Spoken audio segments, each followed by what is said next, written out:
asalaamaaleykum wa rahmatullahi taala wa barakaatu mbokki jullit yi ñu ngi leen di nuyu indi leen benn vidéo bu gàtt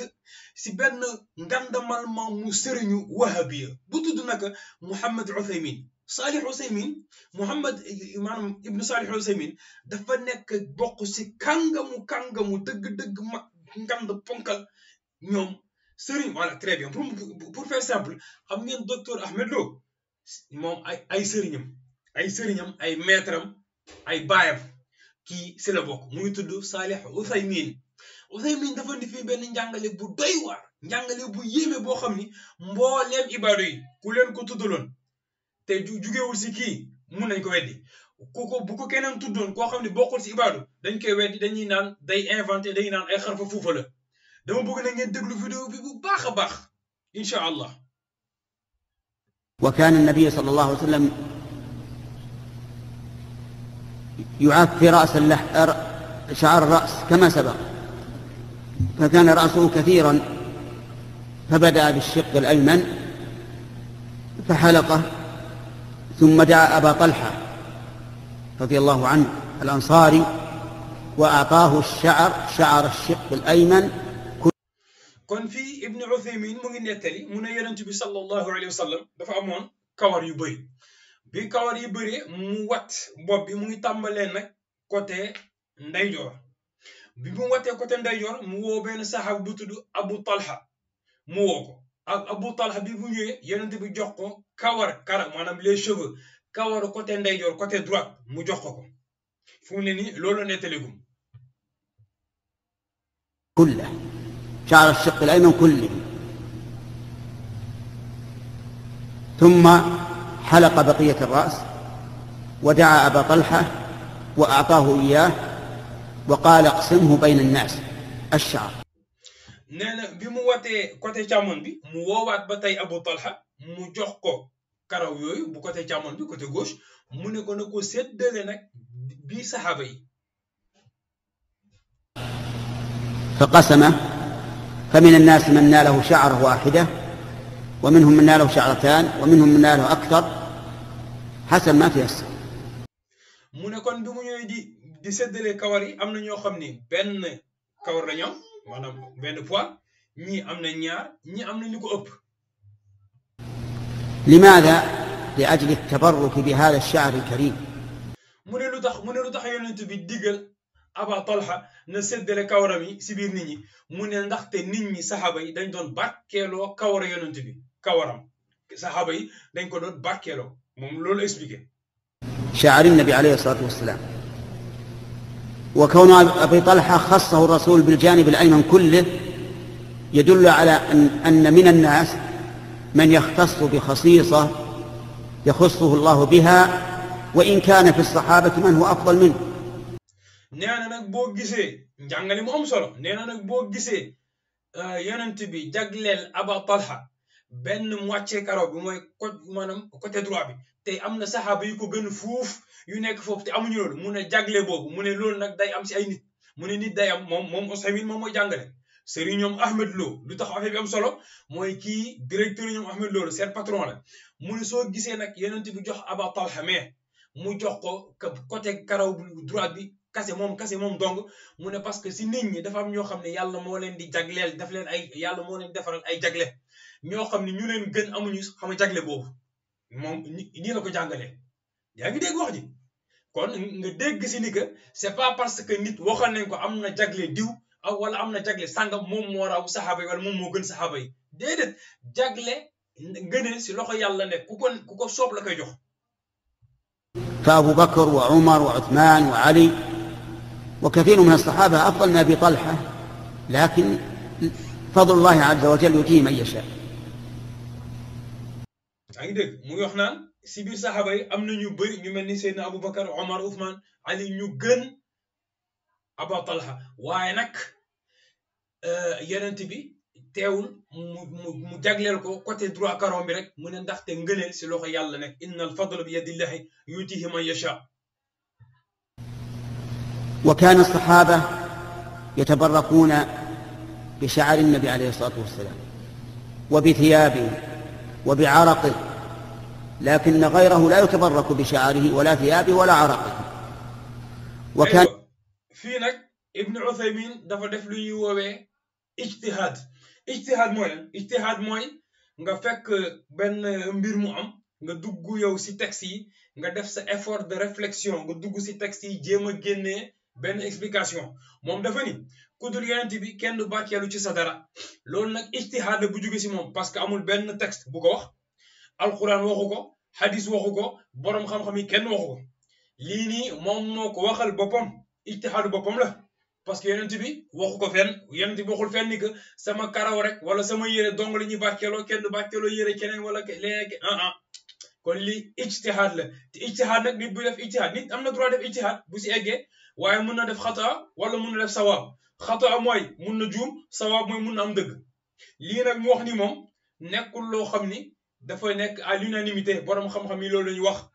moom moo ko waxal boppam parce que pas-pasam mayu ko muy nangu muy comprendre ni que keneen mun nañu barkeeloo si leneen wala keneen ku dul yonent bi mun nañu barkeeloo lenn si yow. xam naa ni sax bu yonent bi su amuloon xadis yu wér yu ko wax ñoom xamu duñ ko gëm. aywa parce que mun nañu jàppee ne ay xarfa fuufa la. أنا عند أم سلمة رضي الله عنها إحدى زوجات الرسول عليه الصلاة والسلام عندها شعارات من شعار الرسول عليه الصلاة والسلام.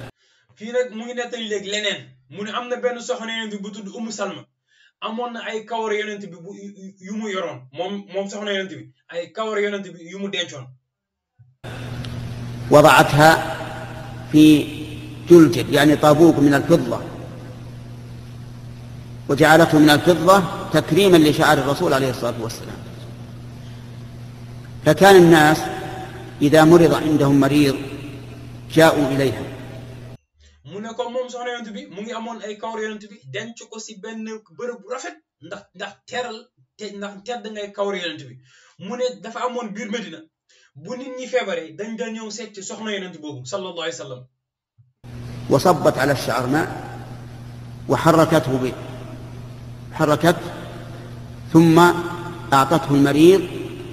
فيشفى بإذن الله. déglul ma lii nee na moom soxna yonent bi Umm Salma dafa yoroon ay kawar yonent bi denc ko si place bu rafet bu baax bu nit feebaree Medina gars yi dañ koy ñëw seet si mu jël karaw yi déglul bu baax de mu jël karaw yi maanaam dugal ko si ndox yëngal ko maanaam jël karaw yi càpp ko si biir ndox mi yëngal ndox mi ñu jël ndox mi jox ko feebar mu naan. ay waaye man léegi ma leen di laaj su fekkee kawar yonent bi sallallahu alayhi wa sallam mun nañ ko jël di ko dugal si ndox di ko yëngal nit di ko naan loolu moom affaire boobu loolu naka lañ ko mun tuddee maanaam ndox moomu nan lañ ko mun tuddee ndox simple la wala ndox la wala lan la dama bëggoon a xam loolu ak saafara bi ñuy bindee alquran jël alquran bind ko fomp ko nit jël naan ko alquran laa wax de alquranul karim jël ay alquran bind ko naan ak jël kawar yonent bi samp ko si ndox naan est-ce que maanaam dafa mu wute si ñaar yooyu dafa am différence ba bu alquran bi day nekk bokkaale day nekk bida mais bu yonent bi moom boo ko sampee si ndox naan ko moom du nekk bida.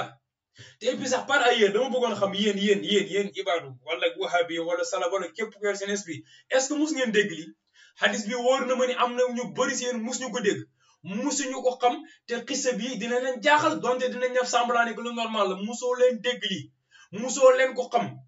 gis ngeen lii nu mu yéeme nii lu yéeme la lii parce que yonent bi sallallahu alayhi wa sallam nekkul nit bu normal nekkul nit bu lambda c'est un être exceptionnel c'est un être extraordinaire un être rempli de lumière de la tête aux yeux de la tête aux pieds léppam leer la sallallahu alayhi wa sallam loolu laal ci moom leer la. gis nga leer boobu mu yore moom sallallahu alayhi wa sallam boo dégg mu naan aleykum bi sunnati topp leen sama sunna ba mu sës topp leen sama sunna jëmmam ji topp leen ko képp ku ko toppi leer yooyu moom mu ràngoo sallallahu alayhi wa sallam day roogalaat ci sa jëmm ji. lu tax nga yaakaar ni yàlla naan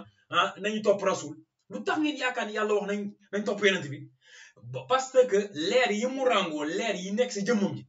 boo toppee sunnam ji dalay transmettre yenn si leer yooyu yow it ngay dal di doxee nit koo xam ne léegi leer ngay mujj doon yow sa bopp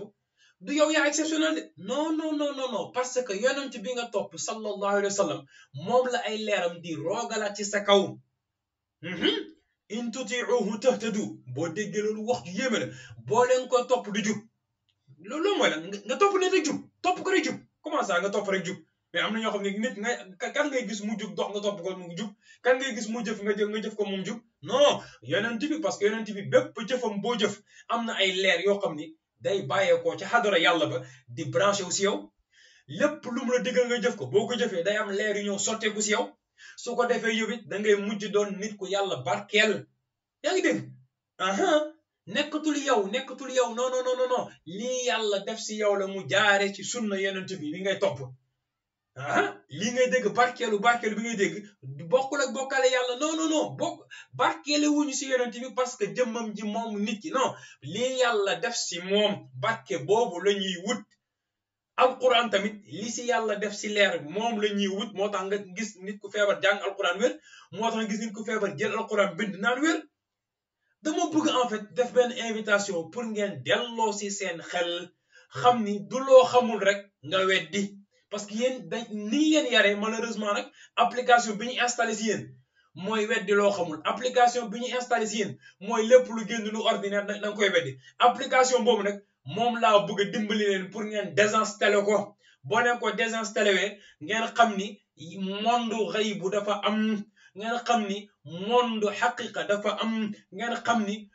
monde réalité dafa am bokkul ak ngeen taxaw rek naan lii shirk bida foog ngeen dugg xam histoire d'islam ngeen dugg xam dund yonent bi sallallahu alayhi wa sallam da ngeen fa gis loo xam ni luy ëpp ca nopp yi la par rapport ak yéen seen philosophie nekk luy ëpp nopp normalement si ku xam yonent bi da nga xam ni lii jël karawam samp ko si ndox càpp ko si ndox naan lii nekkul lu exceptionnel exceptionnel mais par rapport ak yonent bi am na lu ëpp lii loolu laa bëgg a wax kon lii nag c'est une invitation à méditer bu baax a baax jéem a comprendre kan mooy yonent bi ak la mooy barkeelu ak la mooy shirk parce que man gëm naa ni vidéo bii li fi seen sëriñ Ousaymin wax bu ko keneen waxoon ku nekkuloon ibaadu wala sëriñ wahabiya bëri na cuukeel yoo xam ni duñ ko mun dégg assalaamu aleykum wa rahmatullahi taala wa barakatuhu